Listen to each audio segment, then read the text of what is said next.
دوستو السلام علیکم۔ آج میں آپ کو بہت پیاری حدیث سنا رہی ہوں۔ خلق الناس بخلق حسن، خلق الناس بخلق حسن، خلق الناس بخلق حسن۔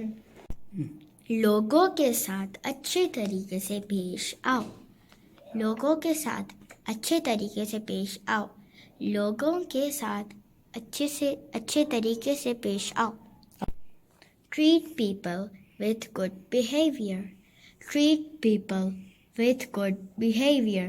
Treat people with good behavior. پیارے پیارے دوستوں، ٹیچر کلاس میں داخل ہوئیں، کہنے لگیں آج میں آپ کو دو بہنوں کی کہانی سناتی ہوں، عریشہ اور اشال۔ عریشہ اپنے دوستوں اور اپنے رشتہ داروں کے ساتھ اچھی طرح بات نہیں کرتی، اونچی آواز میں زور سے بات کرتی، ان کی عزت بھی نہیں کرتی، نہ کوئی چیز ان کے ساتھ شیئر کرتی، کوئی بھی اس کو پسند نہیں کرتا تھا، اور اللہ بھی ایسے لوگوں کو پسند نہیں کرتا۔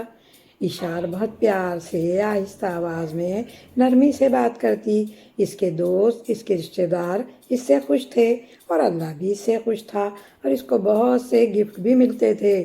ہمارے پیارے رسول صلی اللہ علیہ وسلم نے بھی فرمایا لوگوں کے ساتھ اچھے طریقے سے پیش آؤ۔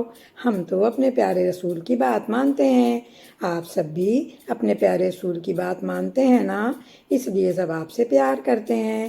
عریشہ نے کہا ٹیچر آپ نے جو ابھی ہمیں حدیث سنائی ہے، یعنی رسول صلی اللہ علیہ وسلم کی بات کہ لوگوں کے ساتھ اچھے طریقے سے پیش آؤ، میں ایسا ہی کروں گی۔